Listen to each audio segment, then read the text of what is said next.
un entrevistado que tenía muchas ganas de que estuviera en Mesa Chica. José Luis García Fernández es un psicólogo clínico y sexólogo español con más de 40 años de trayectoria. Fue referente en el gobierno de Navarra en temas de salud sexual y de educación afectiva sexual.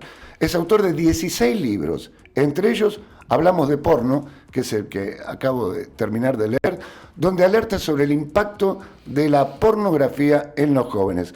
Participó en la serie Generación Porno y propone una educación sexual clara, temprana y sin tabúes que involucre a familias y escuelas. Hoy es una de las voces más escuchadas en temas de sexualidad y adolescencia y para nosotros es un placer poder saludarlo. José Luis, buen día, ¿cómo estás?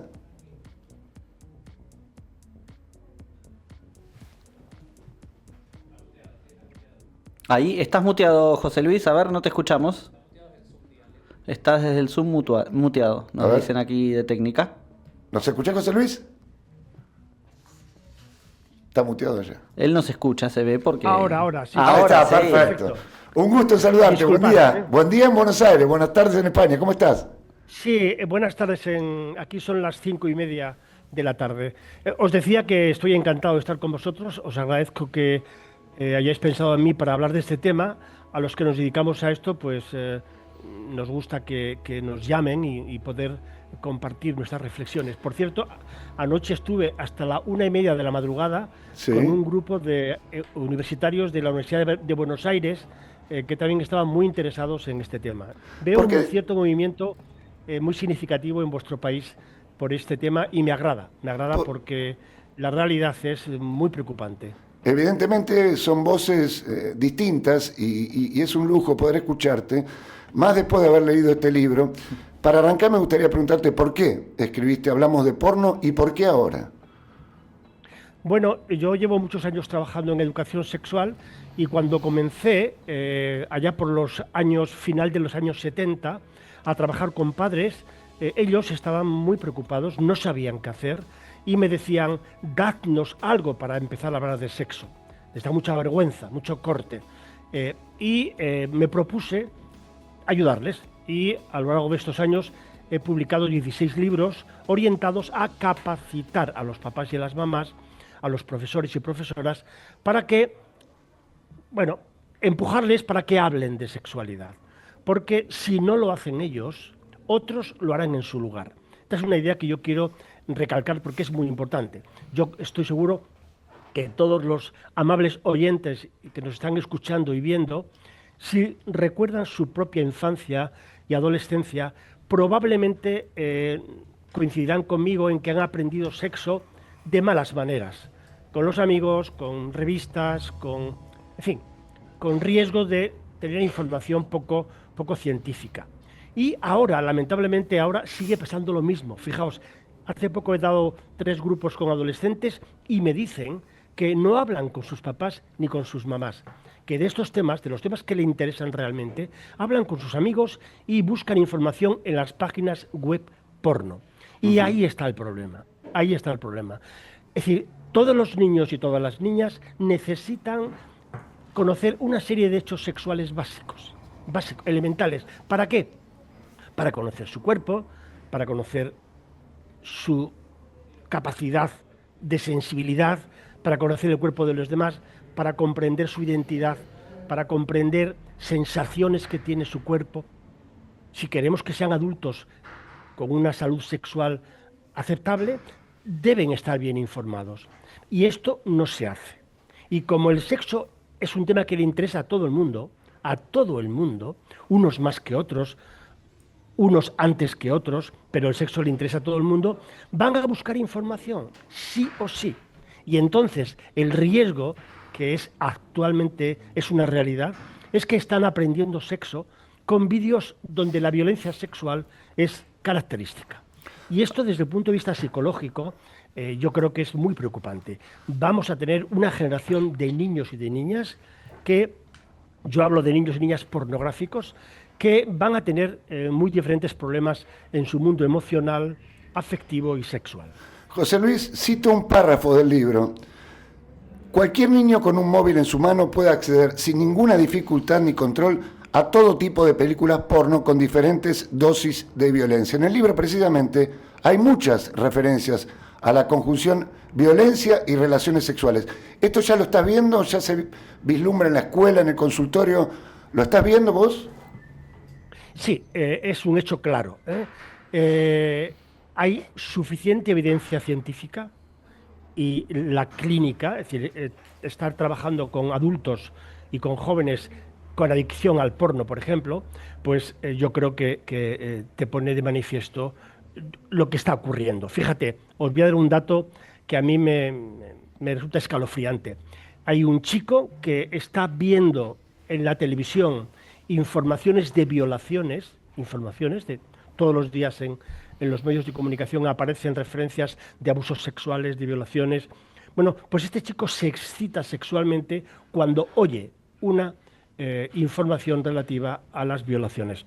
Fijaos hasta qué punto puede enganchar este tema. Entonces, es muy fácil. Mirad, hay chavales, según un estudio que se ha hecho en España, que antes de los 20 años podrían ver entre 1.000 y 5.000 horas de porno. 1.000 y 5.000 horas, masturbándose y sintiendo placer.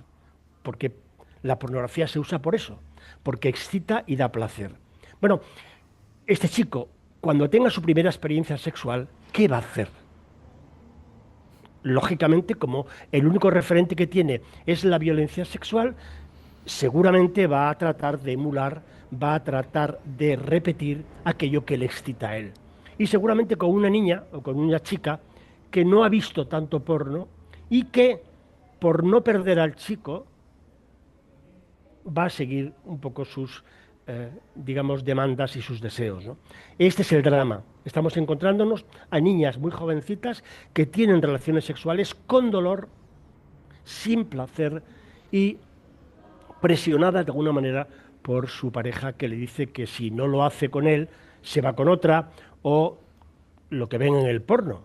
En el porno lo que ven es que a la chica le gusta mucho que la azoten, que la peguen, que la engañen. Fíjate, hay un caso paradigmático que seguramente lo conoceréis. Hay una cantante americana, Billie Eilish, tiene 22, 23 añitos, pues la gente joven la conoce. Esta chica dio una rueda de prensa a una agencia internacional donde explicaba su vida sexual y decía que ella comenzó a consumir porno a los 11 años y que eso destruyó su cerebro. Son palabras textuales de ella. ¿Por qué? Porque hizo cosas que no quería hacer, pero creía que eso era lo que tenía que hacer, porque su novio le presionaba para tener un sexo, digamos, violento. Y ese es el drama que vamos a tener, que estamos teniendo, y que va a ir en aumento porque no hay ningún control. Tú lo has dicho bien. Donde quiera que haya un smartphone con acceso a Internet, allí estará el porno, sí o sí. No se va a librar ningún niño, ninguno. José Luis, y si no tienen recursos para gestionar eso, se van a creer lo que están viendo, porque ellos se excitan y se masturban con eso. José Luis, escuchamos los que somos, yo tengo una hija de 8 años, mi mujer compartimos con una de 13, y lo solemos repetir como algo muy favorable, que los chicos de hoy tienen otra cabeza para el sexo, que son muchos más abiertos, y casi despreocupándonos de que es un tema que ellos lo resuelven prácticamente en soledad. Estás viendo, vos nos estás contando el lado negativo de cómo se informan, cómo se educan a través de esta situación. ¿Qué reacción ves en los padres, como nosotros, que a veces nos olvidamos? Obviamente que estás dando, y dijiste que arrancaste para darnos herramientas a los papás de que podamos hablar del tema, pero me imagino que debe haber muchos que no se acercan a pedirte ayuda. Claro, mira, hay una investigación hecha en España que nos dice que el 92% de los jóvenes consume pornografía y solo el 15% de los papás lo reconoce. Fíjate, hay un 85% de papás y mamás que no saben lo que están haciendo sus hijos. Que no saben, por ejemplo, que de niñas de Instagram, con su cuenta en Instagram, reciben todos los días fotopollas, que reciben todos los días peticiones de desnudos, que reciben solicitudes de OnlyFans, niños que ven 100 vídeos de tetas al día. Y esto los papás y las mamás no lo saben. No debería haber ningún niño, ninguna niña en Instagram, ninguno, ni en TikTok. No tienen ninguna ventaja, yo creo. Pero están ahí y se acostumbran a enseñar cuerpo para conseguir likes, seguidores, para ser reconocidos, para ser queridos en el fondo, ¿no? Y esto yo creo que los papás y mamás tienen una irresponsabilidad en este tema. Le han comprado un móvil sin capacitarle y sin acompañarle. Y no puede ser. Un móvil es un dispositivo peligroso si no se sabe manejar bien. Es como darle a un niño las llaves de un coche, de un bólido de Fórmula 1 y decirle, ala, conduce.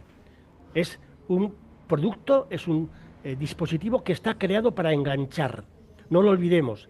El origen de todo esto está en Stanford. La Universidad de Stanford creó un laboratorio de diseño de conducta y el objetivo era conocer cómo enganchar a la gente. Y esto lo saben perfectamente quienes han diseñado Internet, las aplicaciones y las plataformas. De hecho, los grandes CEOs de Internet, Steve Jobs, estos tenían prohibido a sus hijos utilizar el móvil. Tenían prohibido en las escuelas utilizar las tablets. ¿Por qué? Porque ellos saben perfectamente qué ocurre. Y, repito, están diseñados para enganchar. Y si esto lo unimos, el porno, que el sexo atrae como ninguna otra cosa, porque tiene mucho que ver con la supervivencia de la especie, pues tenemos un cóctel, digamos, explosivo. Y esto está ocurriendo y va a seguir ocurriendo porque no se ponen los medios para frenar esto. Por tanto, papás y mamás tenéis que hablar con vuestros hijos, aunque tartamudeéis, no repitáis lo que os pasó a vosotros. Se sigue repitiendo generación tras generación el silencio. Y lo que ocurre a veces es que alguna mamá habla con la hija de la regla, del embarazo, de alguna infección sexual, pero los papás no hablan con los niños. Son los más abandonados. Y entonces la cuadrilla, el grupo de amigos, las películas porno, los stickers de WhatsApp, son las fuentes de información sexual. Y es terrible porque hay un estudio del gobierno francés, no es ninguna tontería, que dice que el 90% de los vídeos que ven nuestros menores es violencia sexual real. Esto es dramático. Yo he visto películas porno que digo, ¿cómo es posible que esto esté en abierto? Son películas de tortura sexual a mujeres, a niñas, a chicas aniñadas. Y no hay ningún control. Mira, si vosotros ahora cogéis vuestro smartphone y ponéis en cualquier buscador la palabra hentai, bukkake o anal, os van a salir miles de películas pornográficas. Ese es el único control que hay. Y si clicáis en una de esas web porno, os va a salir una señorita con unas tetas exuberantes y os va a preguntar, ¿tienes más o menos 18 años? ¿Quién va a decir que no tiene 18 años? Ese es el único control que hay. Y a partir de ahí pueden ver lo que se nos ocurra. José Luis, sí, dime. Perdona que te interrumpa. Yo creo que la serie de adolescencia generó, o por lo menos fue como una luz, una advertencia para muchos padres, si se quieren, desde otra temática. Pero vos decís que podríamos estar asistiendo a unos cambios cerebrales profundos e intensos a los que habrá que adaptarse y que en definitiva el final es inédito, cuyo final es inédito. Sí, no sabemos lo que va a pasar, realmente. Ya, en fin, yo hablo con profesores y con gente de la enseñanza y están muy preocupados. Están viendo que niños y niñas tienen problemas de concentración, de atención, de lenguaje, de sociabilidad. Mira, hay un señor, un sociólogo, Le Breton, que dice que hace unas cuantas décadas los niños estaban corriendo kilómetros alrededor de su casa jugando. Hoy no llegan a 300 metros. Eso tiene consecuencias. Y la consecuencia es, por ejemplo, que en un hospital de Barcelona, en España, hay un aumento del 300% en demandas de salud mental. Depresión, conductas de suicidio, autolíticas.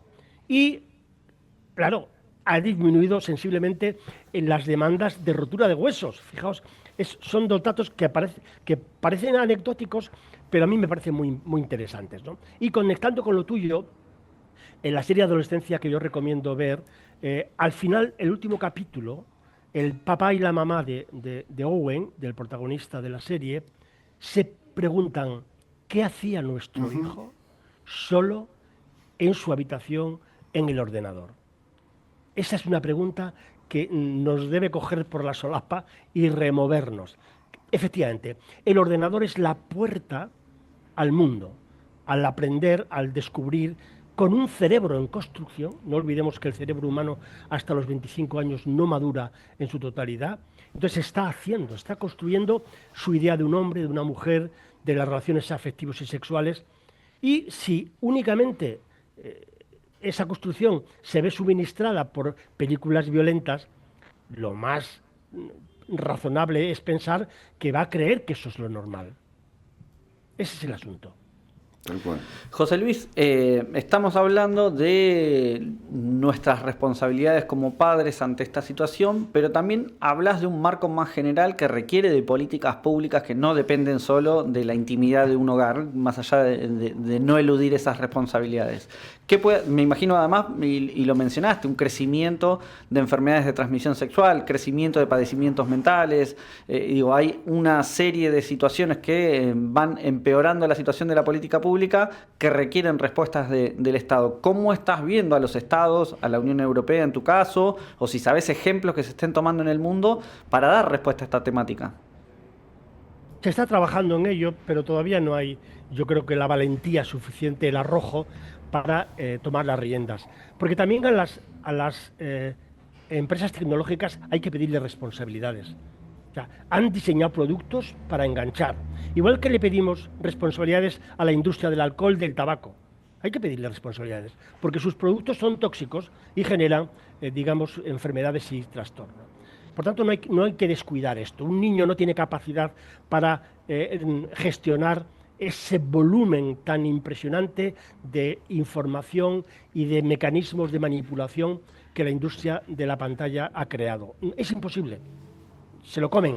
Ya está estudiado que en TikTok bastan unas cuantas horas para generar una adicción y un enganche a los niños, porque los algoritmos van dirigidos directamente a ellos y están diseñados para engancharles.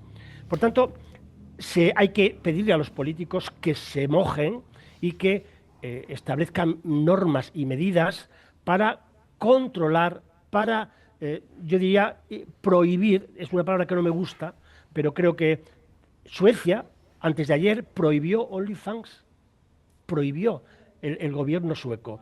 Bueno, adelante, OnlyFans es una plataforma de prostitución y de pornografía que, por ejemplo, en Estados Unidos, según un estudio que yo vi, hay 1,4 millones de cuentas de chicas americanas entre 18 y 25 años y 80 millones de hombres americanos que consumen OnlyFans. Solamente Estados Unidos, porque esto es planetario.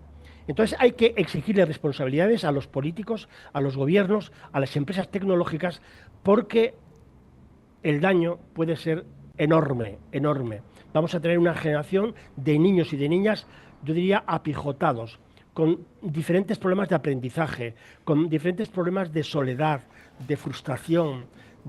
Esto está ocurriendo ya y sabemos que las redes sociales tienen mucho que ver con esto.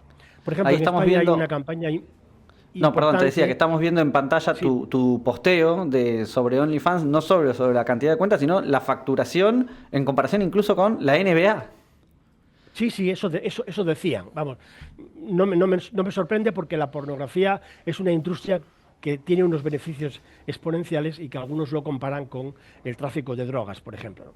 Entonces, hay que exigirle a los políticos responsabilidad, pero yo creo que los políticos tienen mucho miedo, nos va a costar mucho, esto va a durar mucho tiempo y por eso yo, si me lo permites, hago hincapié en los papás y las mamás para que, mientras tanto, mientras los políticos toman decisiones, los papás y mamás capaciten a sus hijos antes de darle un móvil y si le dan un móvil, que le acompañen toda la adolescencia. Eso supone un tiempo, una responsabilidad, supone estar con ellos. Y hay papás y mamás que, bueno, pues digamos que no tienen tampoco mucho tiempo y prefieren pues a lo mejor hacer otras cosas. Y esto, cuando del móvil estamos hablando, puede ser una irresponsabilidad. José Luis, proponés una educación sexual respetuosa.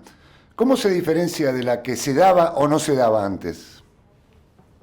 Bueno, antes había educación sexual, claro, ¿eh? El silencio era digamos, el criterio educativo, ¿no? Un niño preguntaba y los papás pues no contestaban o le contestaban una tontería de la cigüeña de París o vete tú a saber qué, ¿no? Entonces, esto no puede ser. Hay que transmitir conocimientos científicos veraces y con la, digamos, finalidad de la salud sexual. Yo soy un profesional de la salud y mi cometido es ayudar a las parejas a que, si así lo deciden, tengan una vida sexual placentera y saludable. Que está muy bien tener sexo de forma saludable y de mutuo acuerdo y con consentimiento. Eso es maravilloso. Eso es una de las cosas más hermosas que los seres humanos tenemos. Pero hay otras maneras de tener relaciones sexuales que no son tan saludables. Y por eso una educación sexual basada en el silencio, en la ignorancia y en transmitir creencias infundadas, mitos y estereotipos, pues va a producir personas con diferentes problemas. Mira, yo he estado 36 años trabajando en una consulta clínica del gobierno de Navarra y ahí mi trabajo era ver todos los días a hombres y mujeres con problemas sexuales.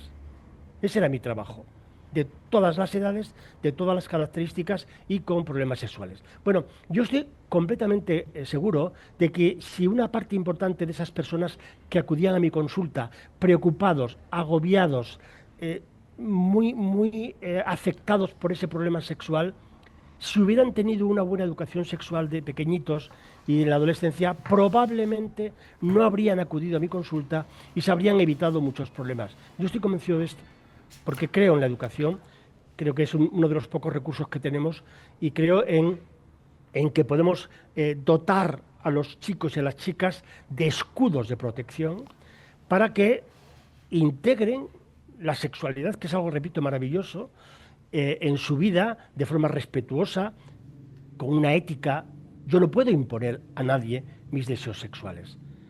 La empatía, la compasión son elementos importantes de una educación sexual. Y por tanto, ahora no tenemos eso. Hace falta eso. José Luis, la última de mi parte, creo que es tema como para otro libro. Las canciones, ciertos estilos musicales que hoy consumen no solo los adolescentes, sino los chicos, los niños, con un altísimo contenido sexual. ¿Preocupa eso también? Claro, claro. Es que estamos hablando de una sociedad hipersexual, ¿no? Los anuncios de televisión son algunos muy explícitos sexualmente, las canciones, los influencers, en fin, hay un montón de factores que contribuyen a esta frivolización de la sexualidad, ¿no? Y las canciones es uno de ellos. Me alegro que lo hayas planteado porque tú ves a niños de 8, 10, 12 años perreando con comportamientos sexuales como formas, digamos, corporales de comportamientos sexuales, moviendo la pelvis a niñas que son conductas adultas y que no saben muy bien exactamente lo que están haciendo, pero en la canción que están escuchando habla de cosas tan terribles como te voy a matar, guarra, te voy a romper el culo, Canciones con una violencia. Yo les digo a los papás y mamás, por favor, coger una canción de estas, imprimirla en papel y la letra la vais a analizar con vuestros hijos, para que se den cuenta de qué están bailando, qué están escuchando, a quién compran los discos y por qué van a los conciertos de esas personas, ¿no? Entonces, esto es otro elemento más que contribuye a esa sociedad que yo creo que se caracteriza por promover la violencia. Y esto, a nivel, digamos, de civilización, me parece que es una gran preocupación. Mirad, uno de los efectos nocivos de la pornografía es que altera la capacidad de empatía y compasión de las personas que la consumen, por esa violencia que acabo de citar, ¿no? Y sin empatía, los seres humanos somos seres ruines y miserables. La empatía es la argamasa de la de la unión, del colectivo, del grupo, de la cohesión social, ¿no? Y las personas que consumen mucho porno violento, que luego llevan a la práctica esa violencia, tienen rota ese sistema compasivo, ¿no? Entonces, esto puede ocurrir, y de hecho, estas violaciones en grupo, que imagino que en Argentina serán igual que en Europa, y si no se conocen, también seguramente se realizan, pero no se denuncian. Yo creo que lo que ocurre en Argentina no tiene por qué ser diferente a lo que ocurre en otros países del mundo. Porque en un mundo global, Netflix está en todos los sitios y las mismas películas se ven en todos los sitios, ¿no?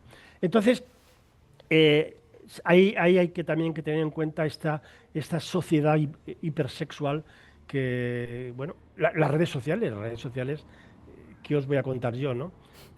Y fíjate qué paradoja, a mí me han censurado cuentas en Twitter, Instagram, Facebook, incluso en LinkedIn, por hablar de esto que os estoy contando a vosotros.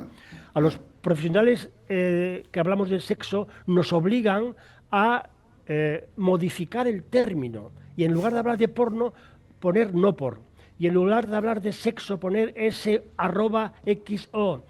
Y cuando hay un reel en Instagram, cuando alguien dice sexo, aparece un pitido. O sea, nos obligan a hacer esto. Y mientras tanto, ellos promueven hasta límites insospechados páginas web porno. ¿Por qué? Porque dan dinero, porque es publicidad, ¿no? O sea que hay una hipocresía terrible en estas plataformas, y que Twitter es el supermercado del sexo. Ahí hay porno a punta pala en muchas páginas gratis, sin ningún tipo de control, ¿no? José Luis García, le agradecemos mucho este tiempo con Mesa Chica, con Mar del Plata. Lo esperamos si alguna vez viene por Argentina, Buenos Aires, Mar del Plata. Será un placer tenerlo aquí sentado charlando largo y tendido de un tema que nos deja preocupados, Marcelo, sí, como padres, como habitantes de una sociedad. La verdad es que nos deja preocupados, pero por el otro lado, qué bueno que lo podamos plantear abiertamente y no ocultar esta realidad que se vive, como él decía, en España por las estadísticas que maneja, pero que es un fenómeno global. Obligar a la reflexión. Muchas gracias y un lujo haber podido contar con tu testimonio. A vosotros, un abrazo muy fuerte. Gracias.